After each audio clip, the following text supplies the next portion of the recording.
High বন্ধুরা, কেমন আছো তোমরা সকলে? আশা করি তোমরা সকলেই খুব ভালো আছো আর আমিও ভীষণ ভালো আছি। মধু আজুস ব্লগে তোমাদের আরও একবার ওয়েলকাম আমার নতুন ভিডিওতে। তো আজ আমি আমার সারাটা দিন তোমাদের সাথে শেয়ার করব। আমার বিভিন্ন কাজকর্ম, রান্নাবান্না, খাওয়া দাওয়া সমস্ত কিছুই তোমাদের সাথে শেয়ার করব। তো যদি আমার ভিডিওটি ভালো লেগে থাকে তাহলে মধু আজুস ব্লগ চ্যানেলটি কিন্তু অবশ্যই সাবস্ক্রাইব করে দিও। তো চলো ব্লগটি শুরু করা যাক। তো এখানে দেখো সকাল সকাল ঘুম থেকে উঠে পড়েছি। তো এখন এই 6টার মতন বাজে। উঠেই বিছানা তুলে নিলাম। তুলে নেওয়ার পর রাতের বাসন ছিল সেগুলো মেজে নিলাম। এরপর আরও কিছু কাজকর্ম সেরে ঘরে চলে এসেছি ফ্রেশ হয়ে। তারপর দেখো আমি চলে গেছি সোজা রান্নাঘরে চা করতে। এখানে কিন্তু আদা দিয়ে লাল চা বসিয়েছি এবং তারপর চা বিস্কুট দিয়ে খেয়ে নিলাম। এরপর আমি সকালে টিফিন বানাবো এগরোল। আজ কিছুদিন ধরেই এগরোল বানাবো ভাবছি, কিন্তু আর করা হয়ে ওঠে না। তাই ভাবলাম সকালের টিফিনেই এগরোলটা বানাই। কারণ সন্ধ্যের দিকে ঠিক আমার বর বাড়িতে থাকে না বলে সন্ধ্যের দিকে কোনো স্ন্যাক্স জাতীয় খাবার করা হয় না। তাই ভাবলাম সকালের দিকেই টিফিনে এগরোল করি। তো এগরোল করছি যখন তাই ভাবলাম তোমাদের সাথে শেয়ার করি। তো এখানে দেখো আমি ময়দাটা মেখে নিলাম এবং তারপর এগরোলের রুটিটা পাতলা করে বেলে নিচ্ছি। এবং এটা করা হয়ে গেলে এখানে গাজর, শসা, পেঁয়াজ, লঙ্কা এগুলো কুচিয়ে রেখেছি। এগুলো বিট লবণ আর লেবু দিয়ে আমি মেখে নিলাম। একবারে মেখে নিলে কি হয়, তাহলে খেতে কিন্তু স্যালাডটা বেশ ভালো লাগে। সেই জন্য একবারে মেখে নিলাম। একবারে রুটির মধ্যে একটু একটু করে দেওয়ার থেকে মেখে নিয়ে তারপর দিলে পরে বেশ ভালো লাগে খেতে। তো এখানে আমি এগুলো মেখে নিচ্ছি। এরপর আমি কিন্তু বসিয়ে দিলাম প্যানের মধ্যে, ডিমটা বাটিতে গুলে দিয়ে দিলাম এবং তারপর এগরোলের যে রুটিটা আছে সেটা আমি কিন্তু তেল দিয়ে আগে ভেজে নিয়েছি। তারপর এই ডিমের উপরে রুটিটা দিয়ে দিলাম এবং উল্টে পাল্টে দু পিঠই কিন্তু ভেজে নিলাম।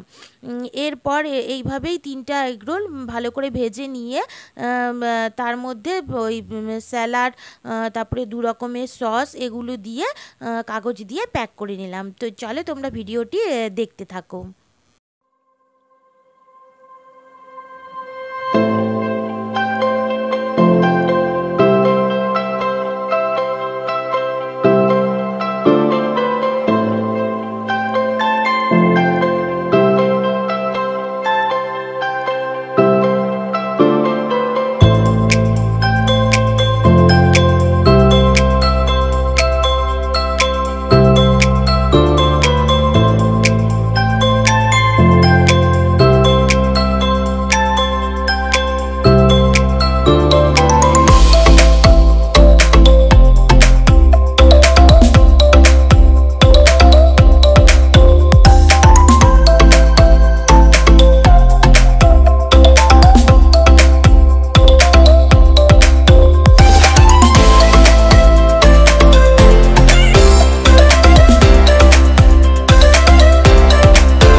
সকালে খাওয়া দাওয়া কমপ্লিট করে নিলাম এবং তারপর কিন্তু দুপুরের রান্না আমি বসিয়ে দিয়েছি। এখানে মুগ মুসুর 2 রকম ডাল মিলিয়ে ডাল বসিয়ে দিয়েছি। আর এখানে দেখো বেলে মাছ আছে, তো বেলে মাছটি ভাজা করব।